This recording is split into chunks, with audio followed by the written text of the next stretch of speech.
sinanga nk'uko abisi batanga, mbahaye amahoro yanjye. Uyu munsi umuntu yaguha icyubahiro, yaguha amafaranga ejo akayakwaka, cyangwa akagenda bigucurira, akajya kubwira ngo erega impamvu umeze gutyo nuko nakugiriye neza. Turabasuhuje mu izina ry'umwami wacu Yesu Kristo. Ni mwene so Pst Rugereka Vincent. Dushimye Imana ko yongeye kuduha umugisha kugira ngo tubane namwe uyu munsi wa none. Turashima Imana rero ko dukomeje kuganira namwe ijambo ry'Imana kandi namwe mukomeje kudukurikira. Turizera neza hamwe n'amasengesho ko muri kugenda mufashwa n'ijambo ry'Imana, mwubakwa n'ijambo ry'Imana. Uyu munsi wa none rero nanone tugiye kuganira ijambo ry'Imana. Imana ibaho umugisha cyane. Ikintu tugiye gukora kidasanzwe uyu munsi, tugiye kuganira ijambo ry'Imana. Ijambo ry'Imana tugiye kuganira ni irihe? Tugiye kuganira ijambo ry'Imana ry'isezerano Yesu yahaye abamwizera. Tugiye kuvuga ku mahoro. Tugiye kuvuga amahoro. Nta kindi kintu umunsi tugiye kuvuga ku mahoro. Uyu munsi inama za Loni ziraterana, ibintu byinshi bigaterana bishaka amahoro. Ibihugu byose nta kindi kintu birwanirira, bagura imbunda za kirimbuzi, bagura ibintu byose, nta kindi kintu buri gihugu kiba cyifuza ko cyabona amahoro. Rero n'abantu no mu ngo nyinshi umunsi ngo nyinshi zibuza amahoro. Abantu bafite ibintu, abantu batse imiturirwa, abantu bafite amazu, ariko inzu nziza, imodoka nziza ntabwo bitanga amahoro.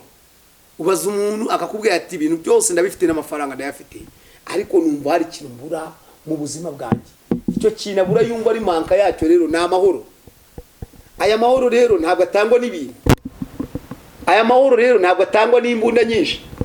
Aya mahoro ntatangwa n'icyubahiro. Umuntu ashobora kuba ari umuntu uri hasi rwose mu miyoborere, ariko bamuha icyubahiro gikomeye akajya arwana avuga ngo ningera hariya nanjye nzaba numva ngezeyo.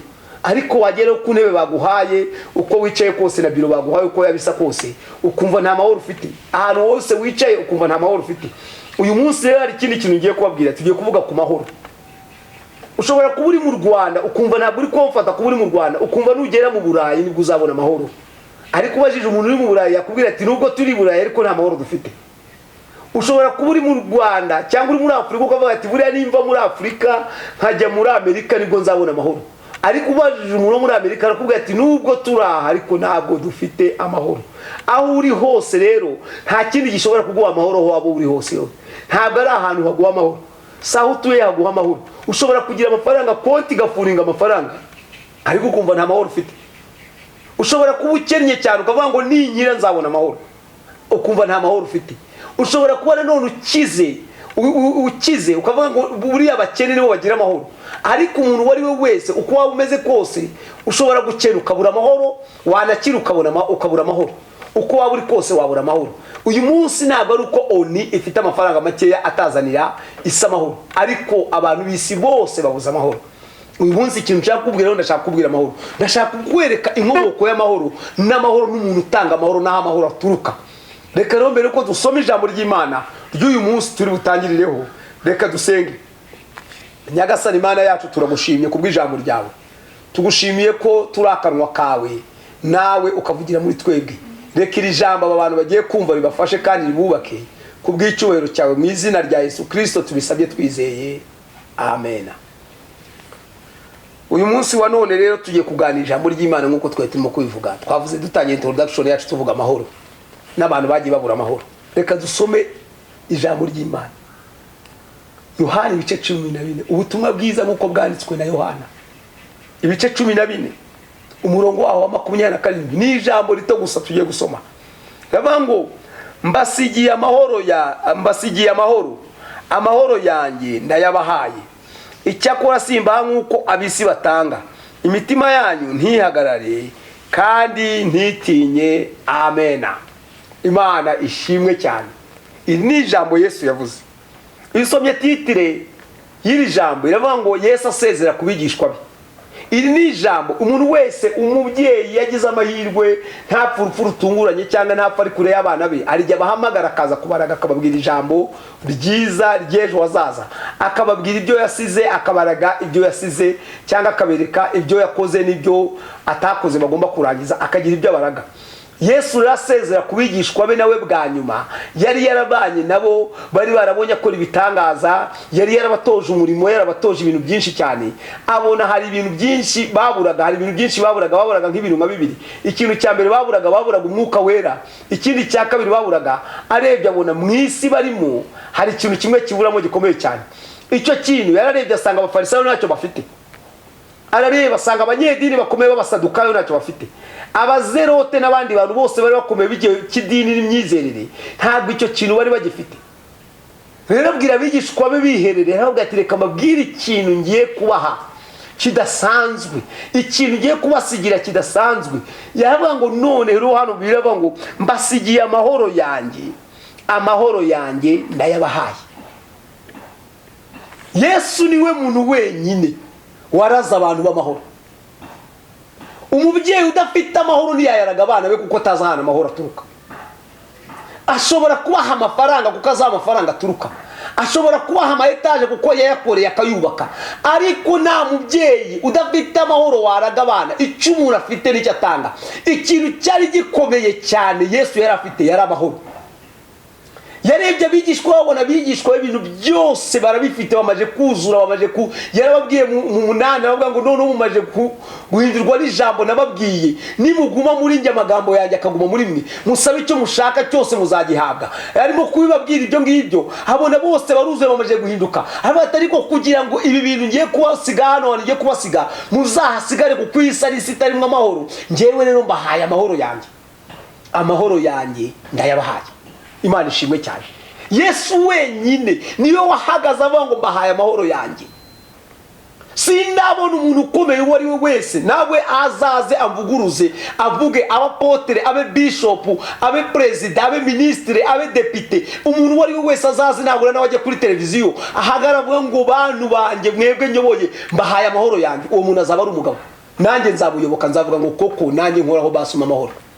Kubera iki? Mwisi nta mahoro abamo, mu mafaranga nta mahoro abamo, mu butunzi nta mahoro abamo, mu nzu nziza nta mahoro abamo. Yesu wenyine niwe mwami w'amahoro, niwe utanga amahoro. Ndashaka kukubwira ngo nta kindi kintu cyaguha amahoro. Ni iki kintu cyaguha amahoro mu buzima bwawe? Wabuze amahoro, wagiye kuraguza ubura amahoro, uziko ari kuzabona amahoro. Ujya muri parike uragenda urenjoyinga, ujya ku kivugira ngo uzabona amahoro, ariko umutima wawe wabuze amahoro. Iyo wanyweye inzoga nyinshi uri gushaka amahoro, ujya unywa itabi n'ibiyobyabwenge ngo urebe ko wabona amahoro, ariko iyo bigushizemo usigara umeze kwa kundi wari umeze. Ariko icyaguha amahoro uyu munsi ndashaka kukikubwira ni Yesu wenyine yavuze ngo mbasigiye amahoro yanjye ndayabahaye. Yabibwiye abigishwa be, ariko nawe umwizeye niwe mwami w'amahoro, niwe utanga amahoro, niwe ufite amahoro, yaguha amahoro. Erega amahoro atangirira muri wowe imbere, ntabwo atangizwa n'ibyo ufite. Amahoro udafite ntabwo ushobora kuyaha. Imana tugire neza cyane. Nashaka kukubwira rero Yesu yaratinyutse ahagarara imbere y'abantu benshi arabwira ngo mbasigiye amahoro yanjye bigishwa banjye. Nubwo imitima yanyu ihagaze, nubwo muguwe nabi, nubwo mufite ubwoba, ariko mbasigiye amahoro. Ahantu hari amahoro nta bwoba buhaba.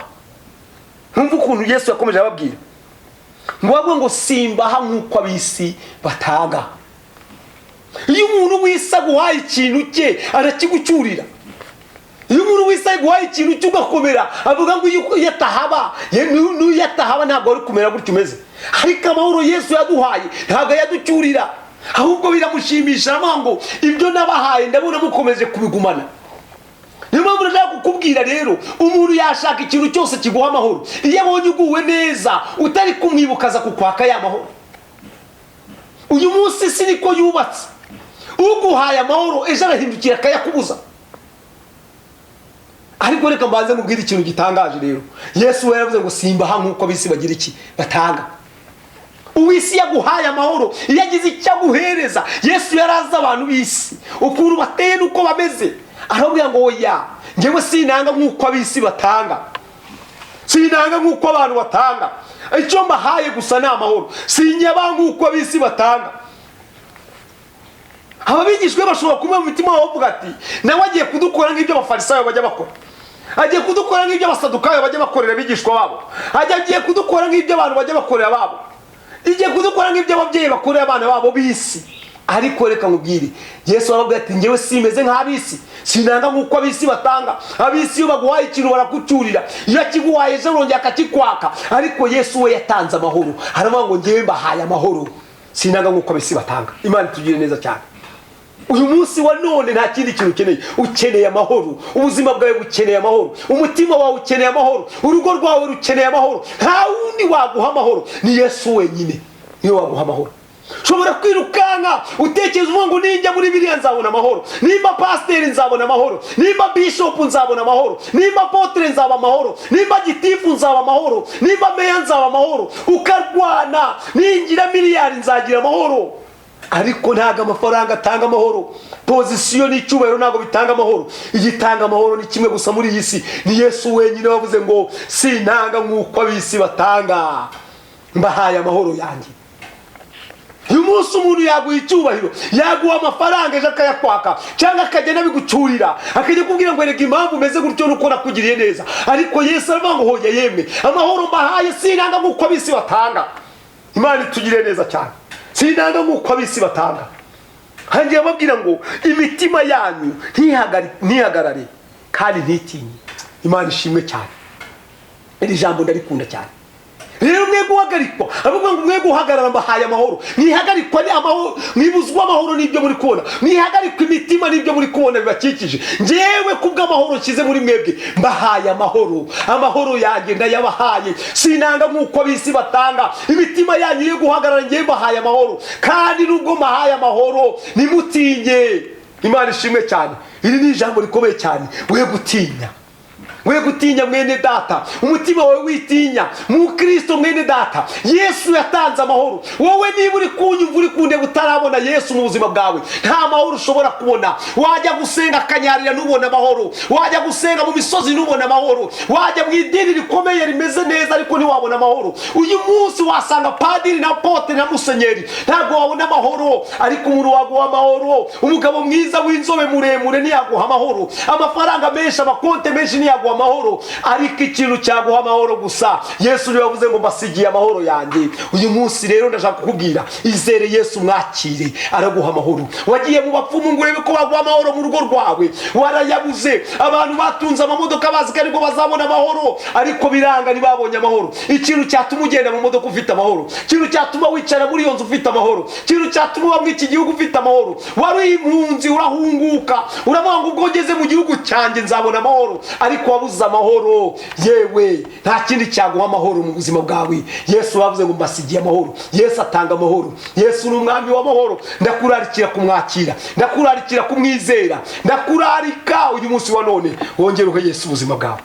Nta kindi kintu mubwira, ha Yesu ubuzima bwawe, mwizere, mwizere Yesu, mwakire mu mutima wawe. Idini ntiryaguha amahoro, umuryango ntiwaguha amahoro, ubwoko ntibwaguha amahoro. Ndabizi uba wabyimbye cyane wirasa kubera ubwoko bwawe, nawe uturuka nawe ukomoka, ariko reka mbanze nkubwire, ibyo byose ntibyaguha amahoro. Yesu niwe wavuze gusa ngo mbasigiye amahoro yanjye. Umunsi umwe ngo arareba abigishwa be ngo bafite ubwoba bihishe, ngo araza yinjira mu cyumba cyari bari barimo, ngo arabegera ababwira ngo amahoro yanjye nabe muri mwe.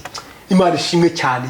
Rero nawe nta kindi kintu, Yesu uyu munsi numwakira, numwizera nanone, ongera umwizere. Yewe muvane mu mutwe umushyire mu mutima. Wari umuzi, baranamukubwiye, ariko arashaka gutura mu mutima wawe. Najya mu mutima wawe urabona amahoro, urugo rwawe urabona amahoro, inzu yawe irabona amahoro, mu kazi kawe urabona amahoro. Yesu araguha amahoro. Kubera iki? Aragukiza impagarara zo mu mutima, kandi arakumara ubwoba. Yaravuze ngo imitima yanyu ntihagarare kandi ntitinye.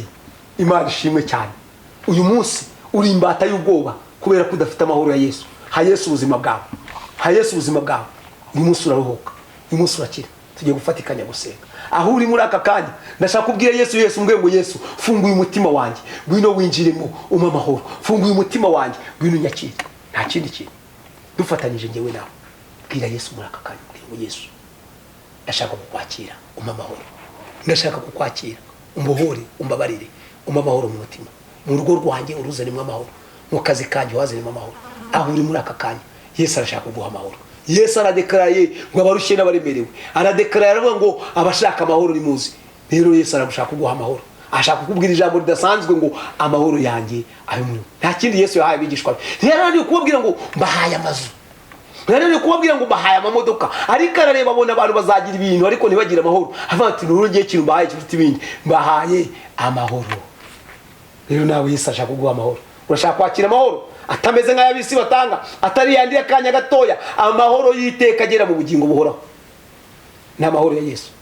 Tugiye gusenga muri aka kanya. Niba utarakizwa, niba utarakira Yesu nk'umwami n'umukiza w'ubuzima bwawe, uri kunyumva muri aka kanya, ndasenga mu buryo bubiri. Ndasengera abantu babuze amahoro, ndasengera abantu babuze amahoro kuko batarakizwa. Rero tugiye kugusengera kugira ngo wakire Yesu nk'umwami n'umukiza. Reka tugusengere muri aka kanya. Aho uri nawe ufatikanye nanjye, subiramo igisengesho, uvuga ngo mwami Yesu, funguye umutima wanjye, mbabarira ibyaha byanjye, unkize. Uhere umunsi wa none ntandukanye n'icyaha n'igisa nacyo, ndakwakiriye Yesu ubu umwami n'umukiza w'ubuzima bwanjye. Urakoze Yesu kuko umbabariye kandi unyijije, mu izina ryawe Yesu, amen. Niba ufatikanyije nanjye isengesho urakijijwe kandi urababariwe. Reka rero tugusengere kugira ngo Yesu wakiriye azane amahoro mu mutima wawe. Mwami Yesu, turagushimiye turaguhimbaje kubw'abantu bumvishije ijambo ryawe uyu munsi wa none. Ongera ubakize, ongera utanga amahoro. Turasengera ingo zibuze amahoro, turasengera imiryango ibuze amahoro, turasengera abantu hirya no hino babuze amahoro, turasengera amafamiye abuze amahoro, turasengera abagabo babuze amahoro, turasengera ibihugu bibuze amahoro, turasengera abaturanyi babuze amahoro. Mu izina rya Yesu Kristo w'i Nazareti, Yesu turasenze kugira ngo utange amahoro mu bantu bawe, kugira ngo utange amahoro mu bo wapfiriye wameneye amaraso, mu bo wacunguje amaraso y'igiciro. Tanga amahoro mu mitima y'abantu bawe, tanga amahoro mu basore, tanga amahoro mu bagabo. Dore hari abanywera urumogi, hari abanywera ibiyobyabwenge, hari abantu bicishije inzoga ngo barebe ko babona amahoro, ariko iyo bibashizemo bumva bakibuza amahoro. Turabasengeye, bagiye mu bapfumu kugira ngo babone amahoro, ariko uyu munsi turabasengeye Yesu kugira ngo bakwizere babone amahoro kubw'urukundo rwawe. Urakoze Yesu kuko ubakijije, urakoze Yesu kuko ubabohoye, urakoze kuko ukoze ibimenyetso n'ibitangaza. Mu izina ryawe Yesu Kristo w'i Nazareti, amena. Uyu munsi wa none niba wizeye uyu munsi, Yesu aguhaye amahoro. Amahoro y'Imana abe muri wowe. Shalom. Imana ibane namwe. Ni mwene so Pst Rugereka Vincent. Amahoro y'Imana abe muri mwe. Amen.